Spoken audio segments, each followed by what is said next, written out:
The crystalline council chambers of Zephyria gleamed under the pale blue light of their twin suns. Kira 7 stood in the center of the judgment circle, her silver skin shimmering with nervous energy patterns that betrayed her fear despite her attempt at stoic composure. The 12 high arbiters loomed above her on their floating platforms, their ancient faces carved from living crystal, eyes like burning stars. Kira 7 of House Veltar. The Prime Arbiter's voice resonated through the chamber like breaking glass. You stand accused of the most heinous crime possible in our civilization: emotional contamination. The words echoed through the vast space, and Kira felt her bioluminescent markings dim with shame. Around her, the gathered witnesses, other young Zephyrians of her generation, maintained perfect emotional neutrality as they had been taught since birth. Perfect control, perfect logic, perfect emptiness. The evidence is undeniable, another arbiter continued, consulting the data crystal hovering before them. During the crisis on mining station Zerion 4, when 17 workers were trapped in a collapsed tunnel, you chose to risk the lives of the rescue team to save them all. This decision was made not from logical calculation, but from what you called compassion. The word was spoken like a curse. Kira's throat constricted. She had saved those 17 lives, yes. But in doing so, she had revealed the terrible secret she had hidden for 23 cycles. She could feel. She could care. She could love and fear and hope.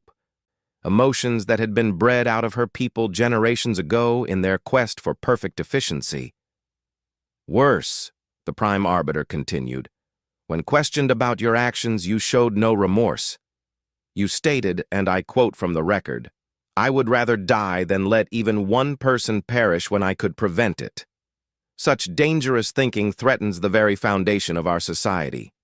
Kira raised her chin, her silver eyes meeting the burning gaze of her judges. I stand by those words. A collective intake of breath rippled through the chamber. Even showing defiance was proof of her emotional corruption. The Prime Arbiter's crystal features hardened. Then you leave us no choice. The sentence is exile to the forbidden world, the planet the primitives call Earth. You will be stripped of your technology, your identity, your very citizenship. You will live among the emotional savages until such time as you either perish from your weakness or learn to purge these feelings from your system. The primitive world? Kira's voice cracked despite herself. But the atmospheric composition, the gravity, will be your problem to solve, the Prime Arbiter cut her off. Perhaps struggling to survive among the most emotionally unstable species in the galaxy will cure you of your affliction, or perhaps you will simply die, which would solve the problem equally well. 3 solar cycles later, Kira found herself strapped into a basic survival pod, watching the swirling blue and white marble that was Earth grow larger beneath her. The pod was equipped with the bare minimum: a translation implant, basic environmental protection, and enough supplies for perhaps a week. After that, she would be on her own. The entry through Earth's atmosphere was violent and terrifying. Her people had designed the pod to be just reliable enough to get her to the surface alive, nothing more.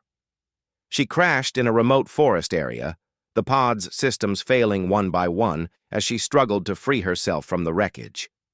When she finally stumbled clear of the smoking debris, Kira took her first breath of Earth air and immediately fell to her knees, retching. The atmosphere was thick with organic scents, growing things, decaying things, living things. It was overwhelming after a lifetime of recycled, purified air. Her silver skin, evolved for the clean radiation of Zephyria's twin suns, began to burn under Earth's strange yellow star. The gravity, 30% heavier than her homeworld, made every step a struggle. Her bioluminescent markings, usually a soft blue-white, flickered erratically as her body tried to adapt to the alien environment. For 3 days, she wandered through the forest, growing weaker with each passing hour. The emergency rations from her pod were gone, and she had no idea what plants or creatures might be safe to consume. Her throat was parched. Earth's water sources seemed contaminated with minerals and organic matter that made her sick. On the 4th day, as she collapsed beside a small stream, certain she was going to die alone on this primitive world, she heard something that made her heart skip with surprise. Footsteps. Heavy, deliberate footsteps that spoke of a bipedal creature moving with purpose through the underbrush. She tried to hide, but her weakened state made stealth impossible. A figure emerged from behind a cluster of trees, and Kira got her first look at a human being. He was tall by her standards, with sun-darkened skin and calloused hands that spoke of physical labor. His hair was the color of autumn leaves on her home world, and his eyes were the strangest shade of brown she had ever seen, warm, like rich earth after rain. He wore simple clothes of woven plant fiber and carried a pack that suggested he was some kind of traveler or explorer. The human, a male, she realized from the biological markers, stopped when he saw her. His eyes widened with surprise, then quickly narrowed with concern as he took in her obvious distress. She expected him to run, to call for others of his kind, perhaps to attack. Instead, he did something that shocked her to her core. He approached slowly, hands raised in what she somehow understood was a peaceful gesture, and spoke in a gentle voice. The translation implant processed his words. "Hey there, are you okay? You look like you need help." Help. The concept was so alien to her experience that for a moment she couldn't process it. On Zephyria, weakness was eliminated, not aided. The strong survived, the weak were allowed to fail. There was no concept of one person sacrificing their own resources or safety to aid another. She tried to speak, but her voice came out as a harsh rasp. The human immediately reached for something in his pack, a container of clear liquid. "Water?" he said, moving closer despite her obviously alien appearance. "You're dehydrated." He knelt beside her, and she caught a scent that was completely unlike anything from her world, warm, alive, complex. Not unpleasant, just different.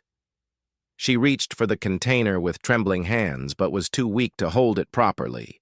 Without hesitation, the human supported her head with one hand and helped her drink with the other. The water was strange, full of minerals and trace elements, but it soothed her burning throat. "What's your name?" he asked as she drank. "I'm David Chen. I'm a park ranger here. I manage this forest preserve." A park ranger.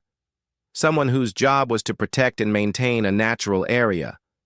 The concept of preserving something that wasn't immediately useful was another alien idea to her. I was Kira 7, she managed to say. David's eyebrows rose. Was? That sounds like there's a story there. And you're definitely not from around here, are you? His eyes took in her silver skin, the fading bioluminescent patterns, the obviously non-human proportions of her body. This is going to sound crazy, but are you from another planet? Any rational being would have fled at this point, she thought, or called for their authorities, their military. Instead, this human was sitting in the dirt beside her, offering water and asking gentle questions. Was a criminal, she admitted. Banished here as punishment. David considered this for a moment. What did you do? Kill someone? Steal something? I saved 17 people who should have been left to die. The silence stretched between them as David processed this statement. Finally, he shook his head with what she would later learn was a very human expression of disbelief. Let me get this straight. You saved people's lives and your government punished you for it by dumping you on Earth to die? Zephyrians do not experience emotion as your species does, she explained weakly. To show compassion, to value individual life over logical efficiency, is considered a mental illness, a dangerous corruption that threatens social order. David stared at her for a long moment, and she saw something in his eyes that she couldn't quite identify. Anger, perhaps, but not directed at her. Something else, a kind of fierce protectiveness that made no logical sense. "Well," he said finally, "I don't know much about your people, but that's about the stupidest thing I've ever heard." Compassion isn't a disease. It's what makes life worth living. He stood up, slinging his pack over his shoulder, and extended a hand to help her up. "Come on, Kira. Let's get you somewhere safe and figure out how to keep you alive on this primitive world of ours." She stared at his outstretched hand, scarred from work, warm with life, offered without hesitation to someone he had just met and who was obviously not even his species. "Why?" she whispered. "Why would you help me? I am nothing to you. Worse, I am potentially dangerous, unknown. Logic dictates—" "Logic can kiss my ass," David said with a grin that transformed his entire face. "You're hurt, you're alone, and you need help. That's enough for me." As she took his hand and felt the strange warmth of human contact for the first time in her life, Kira began to understand that perhaps her banishment to this world was not the death sentence her people had intended. Perhaps it was something else entirely. David's cabin was a 2-hour hike through the forest, during which he adjusted his pace to her weakened state without complaint. He pointed out edible plants along the way, showed her which streams were safe to drink from, and explained the basic ecology of earth forests in simple terms.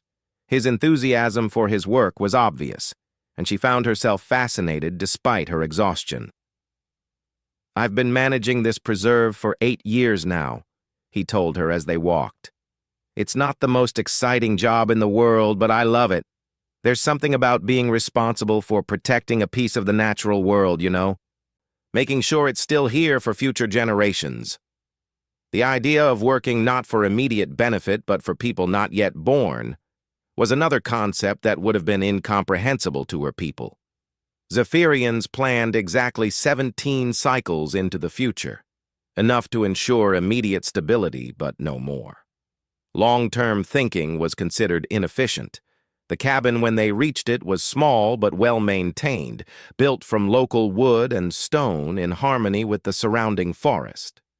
Solar panels provided power, and a small garden grew vegetables and herbs behind the building. It was, she realized, a perfect example of humans living sustainably within their environment rather than dominating it. David settled her into a comfortable chair on the covered porch and went inside to prepare what he called real food. Apparently the water and emergency rations were just the beginning of his hospitality. She watched through the window as he moved around the kitchen, humming some kind of melody while he cooked. The smell that eventually emanated from the cabin was unlike anything she had ever experienced. Rich, complex, somehow both comforting and exciting at the same time. When he emerged with a bowl of what he called vegetable stew, she understood that human food was as far from Zephyrian nutrition paste as their emotions were from her people's sterile logic. "Careful, it's hot," he warned as he handed her the bowl and a strange utensil he called a spoon. "And I don't know what you can and can't eat, so start small." The first taste was a revelation. Not just the flavor, though that was incredible, but the care that had gone into its preparation. David had spent time and effort creating something pleasant, something nurturing, for no other reason than to help her feel better. "This is beautiful," she said, and immediately felt foolish for using such an emotional word. David smiled. "My grandmother's recipe. She always said food is love made edible." Love made edible. The phrase stuck in her mind as she continued eating. On Zephyria, food was fuel, nothing more, consumed efficiently and forgotten immediately. The idea that the act of preparing and sharing food could be an expression of care was revolutionary. As the sun set, painting the sky in brilliant oranges and purples that her world's pale blue sunsets could never match. David built a small fire in the stone circle beside the cabin. The flames danced and crackled, creating patterns of light and shadow that were hypnotically beautiful. "So," he said as they sat beside the fire, "tell me about your world. What's it like?" For the next several hours, Kira found herself describing Zephyria in detail. The crystal cities, the perfectly ordered society, the complete absence of what humans would call emotional expression. David listened intently, asking thoughtful questions that revealed a quick intelligence behind his easy manner. "It sounds lonely," he said finally. Lonely? The word was not one her people had a direct translation for. Being around people but never really connecting with them, never sharing joy or sorrow or excitement or fear. Never having someone care about you just because you exist. She considered this. We are never alone. There are always others of our kind present. But do any of them care if you live or die? The question hung in the air between them. She thought of her fellow Zephyrians, her colleagues, even her birth family. Would any of them mourn her death? Would any of them celebrate her achievements? The answer was painfully clear. "No," she admitted quietly. David was quiet for a moment, staring into the fire. "Well, for what it's worth, I'm glad you saved those 17 people, and I'm sorry your people punished you for having a heart." Having a heart. Another human expression that would have been meaningless to her people, but somehow captured exactly what her crime had been. "David," she said carefully, "why do you trust me? I am alien, unknown, potentially dangerous. I could be deceiving you, planning to harm you." He turned to look at her, his brown eyes reflecting the firelight. "Could you? I mean, are you planning to hurt me?" "No, of course not. But—" "Then why worry about it?" He smiled that transformative smile again. "Look, Kira, I've spent my whole adult life working with nature, and there's one thing I've learned. You can usually tell the dangerous predators from the harmless creatures pretty quickly. You're not a predator. You're just someone who's been hurt and needs help." "But how can you know that?" "Call it intuition. Human emotional contamination at its finest." He grinned. "Besides, anyone whose greatest crime is saving lives is okay in my book." As the fire burned lower and the strange earth night sounds began, insects chirping, owls hooting, small creatures rustling through the underbrush, Kira felt something she had never experienced before. Safety. Not the sterile security of Zephyrian society, where conformity protected you from judgment, but genuine safety. The knowledge that she was with someone who would protect her, not because it was logical or profitable, but simply because it was right. "David," she said softly, "tomorrow when the sun rises, you could turn me over to your authorities. You could probably gain significant reward for capturing an alien being." "I could," he agreed. "But I won't." "Why?" He was quiet for so long she thought he might not answer. Finally he spoke, his voice soft in the darkness. "Because 17 people went home to their families because you cared enough to risk everything for them. Because you were punished for being good and kind and compassionate. Because right now, you're hurt and alone and far from home. And the only right thing to do is help you. Even though it gains you nothing, even though it might bring you danger." "Especially then," he said firmly. "That's when it matters most." As she lay on the soft couch inside the cabin later that night, listening to David's quiet breathing from the bedroom, Kira stared up at the ceiling and tried to process everything that had happened. In less than a day, this human had challenged everything she thought she knew about the universe. On Zephyria, she had been taught that emotions were weakness, that caring was inefficient, that individual lives were less important than collective stability. But David's contaminated emotions had led him to offer aid to a stranger, to share his resources, to provide comfort and safety without any guarantee of return. More importantly, his emotional decision-making had been consistently beneficial, logical in a way her people's cold calculations could never be. By helping her, he had potentially gained access to advanced alien knowledge.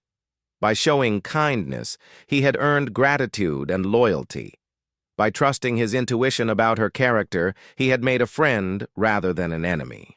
Perhaps, she thought as sleep finally claimed her, her people were wrong about more than just the value of compassion.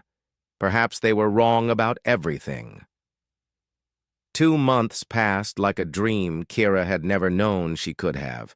David proved to be the most patient teacher imaginable, helping her understand not just how to survive on Earth, but how to live among humans.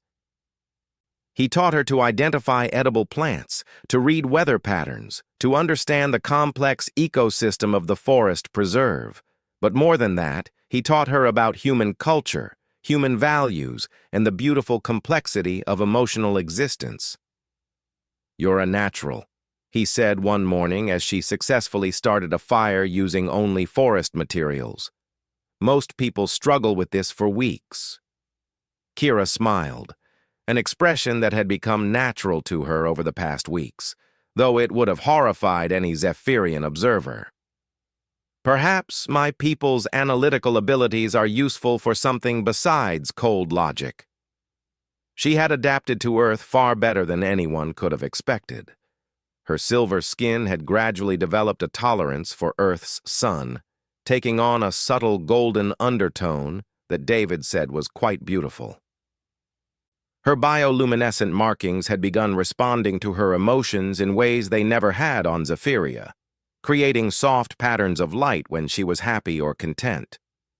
The greatest change, though, was internal.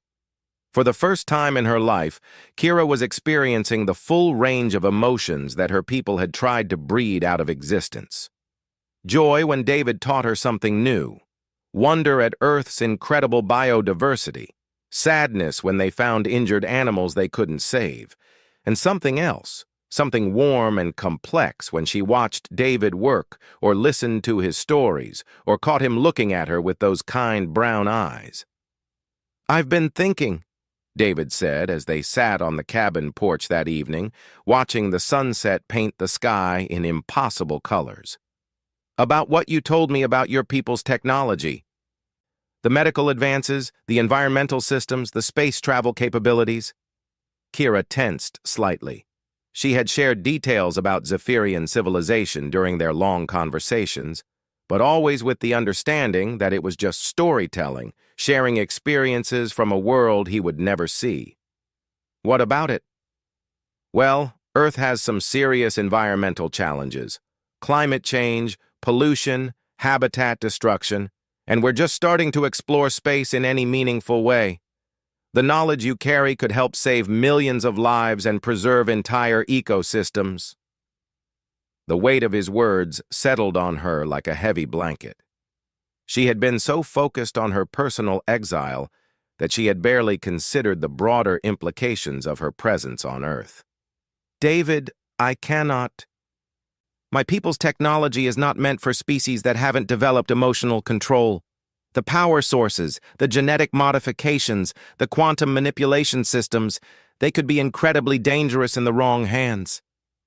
"I'm not talking about weapons or power," he said quickly.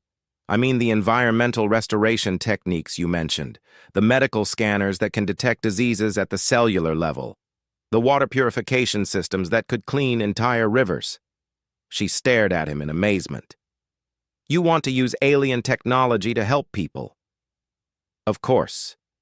Isn't that what knowledge is for?"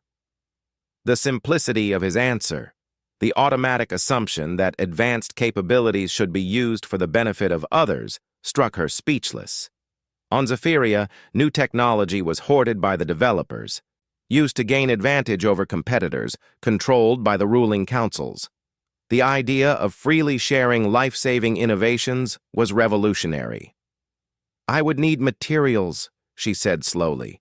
Components that don't exist on Earth, and even then I could only build the most basic versions. What kind of materials? She described the crystalline matrices, the bioorganic processors, the rare elements that powered Zephyrian technology. David listened intently, occasionally asking questions that showed his quick grasp of the concepts. Some of these sound like they might have Earth equivalents, he said thoughtfully. Maybe not exact matches, but similar properties. And there are materials here that your people might not have considered: organic compounds, carbon-based structures, biological systems that might work in ways your civilization never explored. The conversation was interrupted by the sound of David's communication device, a primitive electromagnetic transmitter he called a radio. A voice crackled through the static, urgent and concerned. David, this is Park Service Control. We've got a situation developing. Some kind of atmospheric disturbance in your sector. Satellite imagery shows unusual energy readings, and there are reports of strange lights in the sky.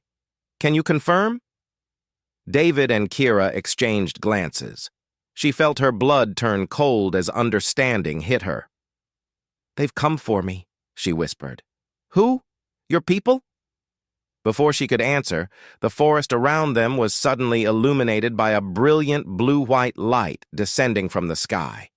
Through the trees, they could see a sleek, crystalline ship settling into a clearing about a mile away. The design was unmistakably Zephyrian, all flowing curves and geometric precision, beautiful and terrible in its alien perfection. David grabbed his radio. Control, this is David. I can confirm unusual activity in Sector 7. I'm going to investigate and report back. Negative, David. Stay clear of the area. We're sending a full response team. He turned off the radio and looked at Kira with grim determination. How much trouble are we in? More than you can imagine, she said, her voice barely above a whisper. If they're here, it means the High Council has decided I'm either to be retrieved for punishment or eliminated as a contamination risk. Either way, anyone who has been exposed to me will be considered equally contaminated. David stood up. His jaw set in a way she had learned meant he was making a difficult decision. Then we need to move fast. Is there any way to negotiate with them? To explain that you've learned to control your emotions? David, no. The idea of him confronting her people filled her with terror. You don't understand. To them, what you call emotions are like a contagious disease. The fact that I've been living among humans, learning to feel even more deeply, will only confirm their worst fears about me. So, what do you suggest? That I just let them take you back to face punishment for the crime of being a good person? His protective anger on her behalf was both heartwarming and heartbreaking. It's not your fight. Like hell it isn't. David turned toward the cabin, moving with sudden purpose. You saved 17 people and got exiled for it. I'm not going to let them punish you for learning to be happy. He began gathering supplies, emergency equipment, communication devices, first aid materials. There's something your people don't know about humans, Kira. We're really, really bad at giving up on the people we care about. The simple statement hit her like a physical blow. Care about. He cared about her. This human who had every logical reason to turn her over to the authorities, to avoid the complications and dangers of harboring an alien refugee, cared about what happened to her. David, please. If they capture you, if they determine you've been contaminated by exposure to me, they won't hesitate to eliminate the threat. To them, you're not a person. You're a disease vector. He paused in his preparations and looked at her with an expression of fierce determination. Then they obviously don't know humans very well, because the more someone threatens the people I care about, the more stubborn I get. Before she could protest further, David's radio crackled to life again. This time the voice was different, cold, precise, speaking accented English with the mechanical cadence she knew all too well. Humans of the third planet. We are the Zephyrian Retrieval Council. We have come for the criminal exile Kira 7. Surrender her immediately, and no harm will come to your primitive settlement. Attempt to interfere, and you will be eliminated as contamination risks. David picked up the radio and, to Kira's horror, pressed the transmit button. This is Park Ranger David Chen. I don't know who you people think you are, but you're in violation of about a dozen international laws and FAA regulations. You need to vacate restricted airspace immediately. The silence that followed was deadly. Finally, the Zephyrian voice returned, now containing a note of what Kira recognized as dangerous surprise. You dare speak to the Zephyrian Council with such insolence? You are a primitive being of no consequence. Submit the criminal or face the consequences. David's response was swift and decidedly unprintable. Even through her terror, Kira felt a surge of admiration for his courage in the face of technologically superior beings who could vaporize him without effort. David, they mean it, she said urgently. Zephyrian ship weapons could level this entire forest. You have to get away from here. Not without you. He finished packing and slung the emergency kit over his shoulder. Come on. I know these woods better than any alien scanning equipment. We're going to ground until I can figure out a plan. A plan? David, they have technology centuries ahead of yours. What plan could possibly... I don't know yet, he admitted. But I'll think of something. Humans are good at improvising when we're backed into a corner.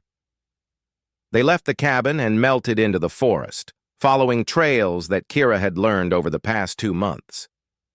David moved with the confidence of someone who had spent years in these woods, leading her along paths that were barely visible even to her enhanced senses. Behind them, the Zephyrian ship's scanning beams swept through the forest, precise lines of energy that could detect life forms at the molecular level. But David seemed to know exactly how to avoid them, using natural terrain features and dense foliage to mask their movement. How do you know where the scanning beams will sweep? She asked, as they paused behind a rocky outcropping. I don't, he said with a grin that seemed completely inappropriate to their situation. I'm just thinking like a hunter. They're looking for heat signatures, electromagnetic patterns, movement. So we stick to cold areas, stay near natural electromagnetic sources like underground water and mineral deposits, and move when the local wildlife moves so our signatures get lost in the noise. It was brilliant in its simplicity, using Earth's natural properties and David's intimate knowledge of the local environment to confuse sophisticated alien technology. The fact that it was working was a testament to human adaptability and ingenuity. They took shelter in a small cave that David had discovered years earlier while tracking injured wildlife. The space was hidden behind a waterfall, naturally shielded from most scanning technologies, and stocked with emergency supplies that David had cached over the years. Okay, he said as they settled in for what might be a long wait. Tell me everything you can about your people's weaknesses. How they think, how they make decisions, what they're afraid of. Kira stared at him in amazement. You're actually planning to fight them? If I have to, but I'm hoping I can outsmart them instead. His brown eyes were steady and determined. Knowledge is power, right? So give me knowledge. For the next several hours, as Zephyrian search parties combed the forest and their ship's weapon systems charged with ominous energy buildups, Kira shared everything she knew about her people, their rigid hierarchies, their fear of emotional contamination, their complete inability to understand concepts like sacrifice or loyalty or love. So they've never encountered a species that would risk everything for one individual? David asked. Never. The concept is completely foreign to them. When they study other species, they look for resource conflicts, territorial disputes, dominance hierarchies. The idea that someone would endanger themselves for another person with no hope of gain is something their models can't account for. David was quiet for a long time, thinking. Outside, the search continued, Zephyrian technology methodically eliminating possible hiding places. But the cave remained undetected, the waterfall masking their thermal signatures and the mineral-rich rock blocking electromagnetic scans. "I have an idea," he said finally. "It's crazy, and it'll probably get us both killed, but it might work." "What kind of idea?" He outlined his plan, and with each word, Kira felt her amazement at human audacity grow stronger. What he was proposing was indeed insane, a direct confrontation with technologically superior beings, using nothing but psychology and the alien concept of human emotional loyalty as weapons. "David, this will not work. They will simply eliminate both of us as contamination risks." "Maybe. Or maybe they'll be so confused by behavior that doesn't fit their models that they'll make mistakes. Either way, I'm not hiding in a cave while they threaten to level a forest full of innocent people looking for you." Before she could argue further, his radio crackled again. This time, the voice was different, younger, less certain. "Attention, primitive humans. This is Sub-Commander Velnix of the Zephyrian Council. We have detected your Park Service response teams approaching our position. Withdraw them immediately, or we will be forced to defend ourselves." David grabbed the radio. "Sub-Commander Velnix, this is David Chen. I'm the local forest preserve manager. Maybe we can work something out here." "You are not authorized to negotiate with the Zephyrian Council, primitive. Withdraw your forces and surrender the criminal Kira 7. "Here's the thing," David said, his voice taking on a conversational tone that Kira found both terrifying and inspiring. "Kira isn't a criminal by our standards. By human standards, someone who risks their life to save others is called a hero. And we don't surrender our heroes." The silence stretched so long that Kira wondered if the transmission had been cut. Finally, Velnix's voice returned, now containing a note of confusion. "Hero? Explain this concept." And David did. For the next hour, while search teams from both species converged on their general area, David Chen, park ranger and lover of forests, gave the Zephyrian sub-commander a lecture on human values that would change the course of interstellar relations forever. He talked about sacrifice and loyalty, about how humans measured worth not by efficiency but by character.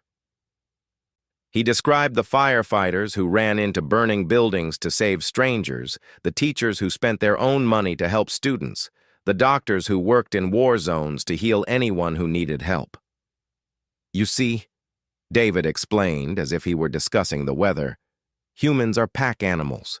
We're wired to take care of each other even when it's not logical, especially when it's not logical. The people we admire most are the ones who choose to do right instead of what's easy." "But this is inefficient," Velnix protested, though his voice carried less certainty than before. "Inefficient? Maybe. But it's also why we've survived and thrived on a planet that's constantly trying to kill us.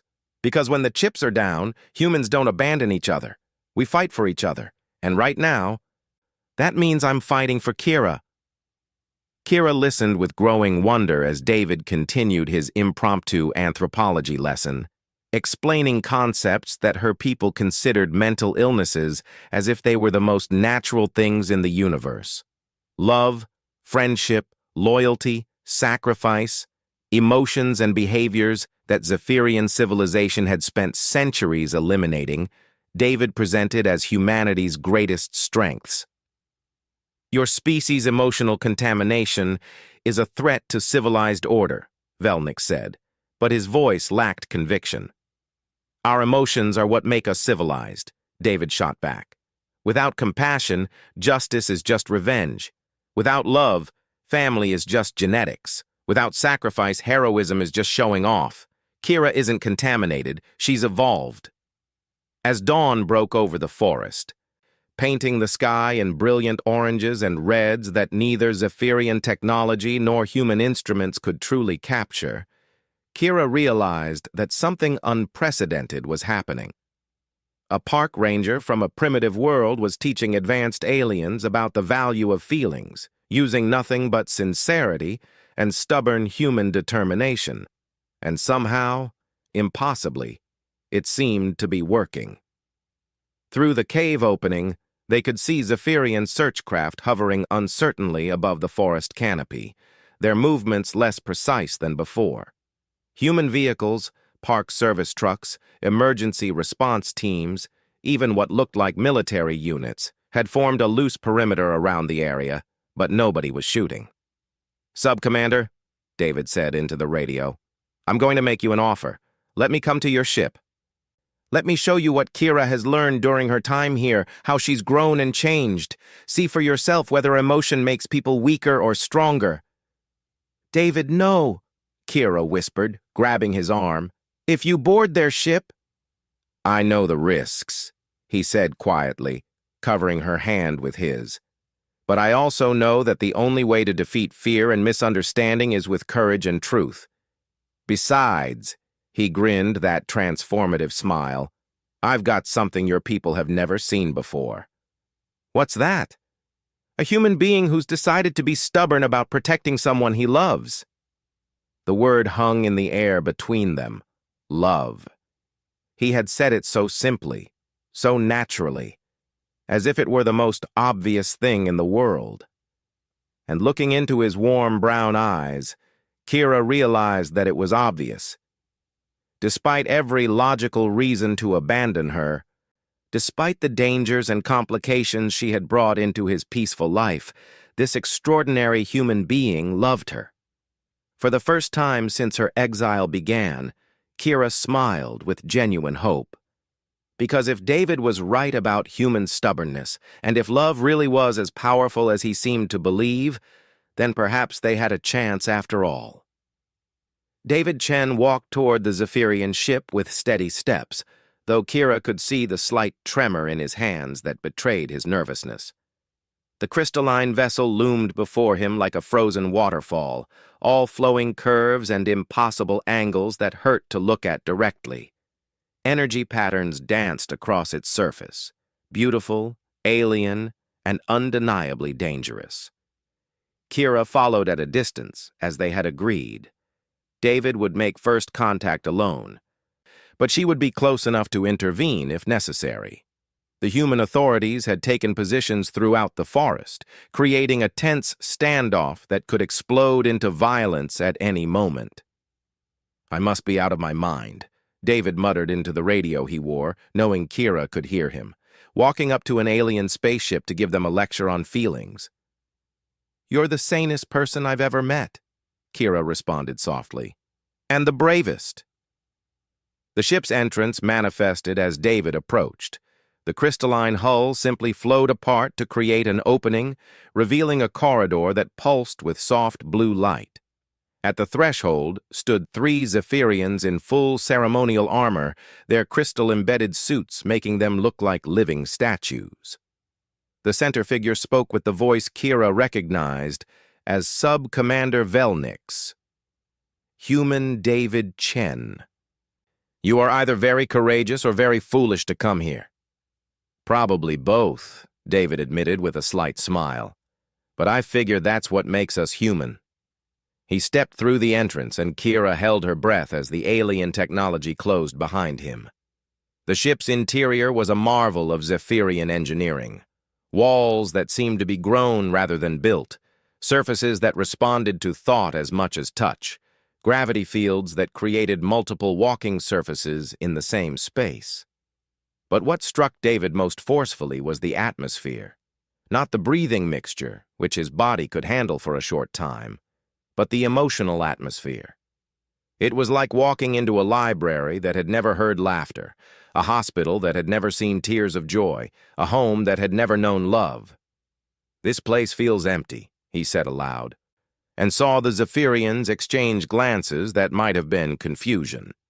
Sub-Commander Velnix led him deeper into the ship, past chambers filled with technology that David couldn't begin to understand, until they reached what was clearly the command center. Here, 5 more Zephyrians waited, their bearing and ornate armor marking them as high-ranking officials.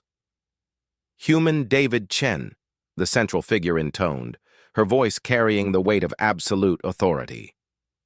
I am Prime Enforcer Zarathul. You have involved yourself in matters beyond your comprehension and endangered your primitive species in the process. David looked around the chamber, taking in the cold perfection of it all, then met the Prime Enforcer's burning crystal gaze with steady brown eyes. With respect, ma'am, I think you're the ones who don't understand what's really happening here. A ripple of shock went through the assembled Zephyrians. No one spoke to a Prime Enforcer with such casual directness. Explain, Zarathul commanded, her tone carrying dangerous undertones. Gladly.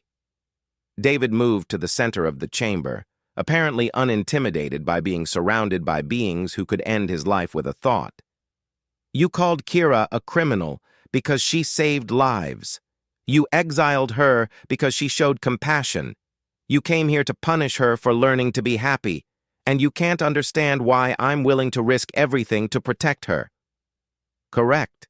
Your behavior is irrational and inefficient. No, David said firmly. Our behavior is what makes us strong. See, you think emotions are a weakness, but you're looking at it backwards. Emotions aren't what make us weak. They're what make us powerful. He began to pace, his manner shifting into what Kira recognized as his teaching mode, the same tone he used when explaining forest ecology or conservation principles. Let me tell you about a ship called the Titanic, David continued. Big ship, supposedly unsinkable, hit an iceberg and went down. By your logic, the rational thing would have been for everyone to save themselves. Strongest swimmers first, most valuable individuals get priority. Forget about anyone who couldn't contribute to the survival effort. The Zephyrians listened intently, clearly puzzled by this apparently random historical tangent. But that's not what happened, David said. Instead, humans put women and children in the lifeboats first. The band played music to keep people calm while the ship was sinking. Men gave up their seats to strangers. People died protecting others they had never met and would never see again. Inefficient, Velnix observed. Many useful individuals perished unnecessarily. Did they? David challenged. Because those stories of sacrifice and heroism have inspired millions of people for over a century. They've led to better safety protocols, more humanitarian laws, countless acts of courage and kindness. The people who died protecting others on the Titanic have saved more lives through their example than they ever could have by living for themselves. Prime Enforcer Zarathul leaned forward, her crystal features showing the first hint of interest. You claim that irrational behavior produces rational results? I'm claiming that what you call irrational is actually a different kind of logic. A long-term, species-wide logic that you can't see because you've bred empathy out of yourselves. David turned to face each of the Zephyrians in turn. You want to know what Kira learned during her time on Earth? She learned that individual sacrifice can create collective strength. That caring about others makes you braver, not weaker. That love isn't a contamination, it's an enhancement. Through the ship's communication system, Kira heard every word, and her heart swelled with pride and terror in equal measure. David was doing exactly what he had promised, showing the Zephyrians what human emotional intelligence could accomplish. But she could also hear the growing tension in the voices responding to him, the way their perfect control was beginning to crack under the assault of concepts they had no framework for processing. Enough, Zarathul said sharply. Your philosophical arguments are interesting but irrelevant. Kira 7 has violated Zephyrian law and must face punishment. Your involvement changes nothing. Actually, it changes everything, David said with quiet confidence, because I'm making you an offer. The chamber fell silent except for the soft humming of alien technology. I'm offering to take Kira's place. The words hit the Zephyrians like a physical blow. Several of them actually stepped backward, their perfect composure shattered by the sheer impossibility of what they had just heard. "Explain," Zarathul demanded, her voice containing the first note of uncertainty Kira had ever heard from a Zephyrian authority figure. "Simple. You want to punish someone for showing compassion, for saving lives, for refusing to let people die when they could be saved. Well, I've done all of those things too.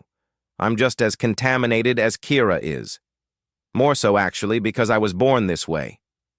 David spread his hands in a gesture of openness. "Take me instead. I'm a specimen of everything you think is wrong with emotional beings. Study me, experiment on me, do whatever you want. Just let Kira go." Through the ship's sensors, Kira felt her breath stop. This was not part of the plan they had discussed. This was David making the kind of selfless choice that his people were apparently famous for, and it was going to get him killed. "You would sacrifice yourself for the criminal?" Velnix asked, his voice filled with bewildered fascination. "She's not a criminal. She's a hero. And yes, I would die before I'd let you punish her for being good."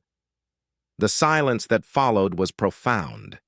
Kira could see the Zephyrians struggling to process what they had just witnessed, a member of a supposedly primitive species offering to trade his life for someone else's freedom, with no hope of gain or survival. Finally, Prime Enforcer Zarathul spoke, her voice barely above a whisper. "Why?" "Because I love her," David said simply. "Because she makes the universe better just by existing in it. Because a world without compassion is a world not worth living in." The admission hung in the air like a challenge to everything Zephyrian civilization stood for. Here was a human, demonstrating the very emotions they considered diseased, proving through his actions that those emotions could produce the most powerful motivation in the universe, the willingness to die for another person's well-being. "This is—" Zarathul began, then stopped, apparently unable to find words. "Impossible," another enforcer finished. "No rational being would make such a choice." "Then I guess humans aren't rational," David said with a smile. "And maybe that's our greatest strength."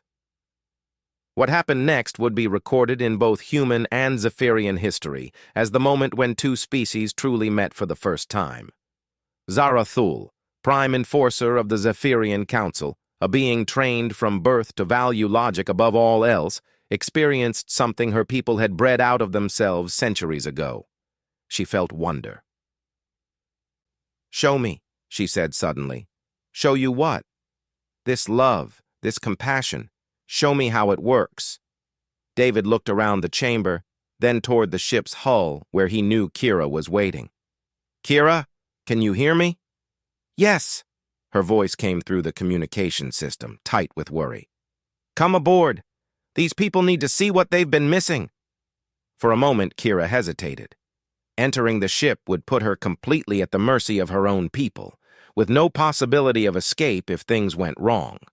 But then, she heard the confidence in David's voice, the absolute certainty that somehow, impossibly, he had found a way to make this work.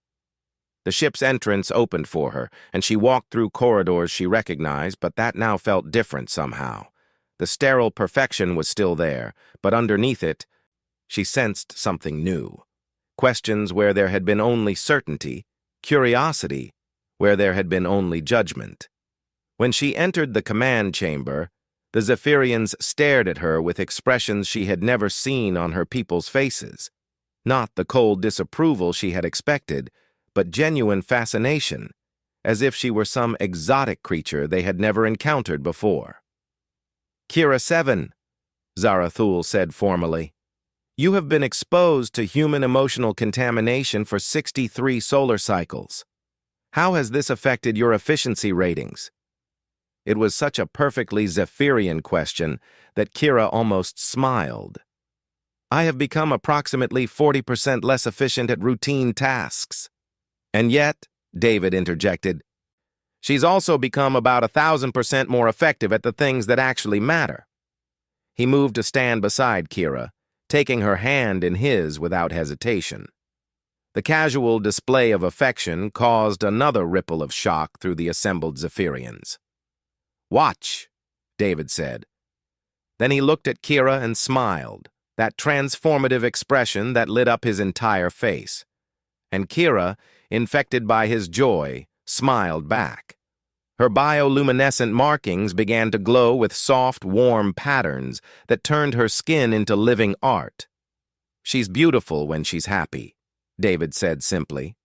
"More beautiful than any of your crystal cities or technological marvels.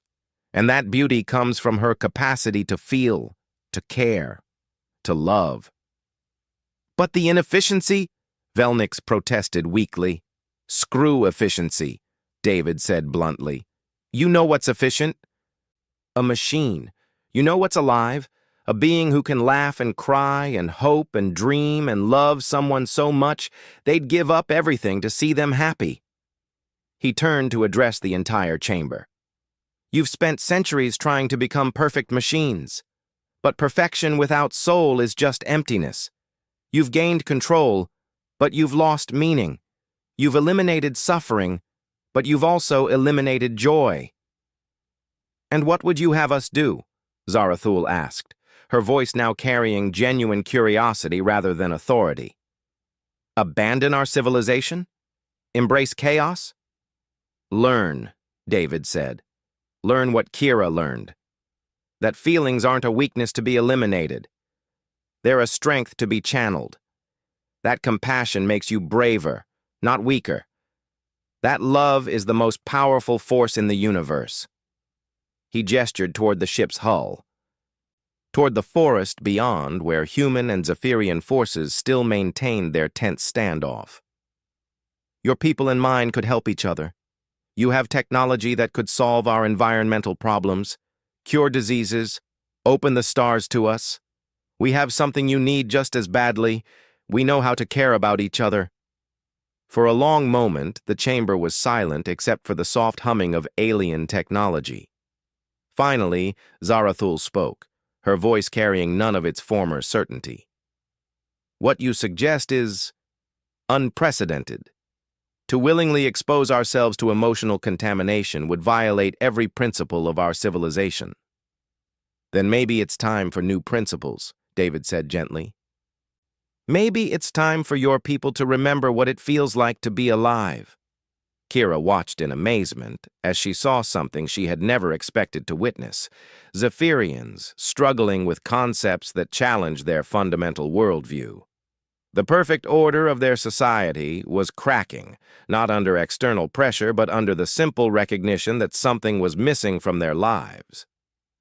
"Prime Enforcer," one of the other officials said nervously. "We must consider the contamination risk.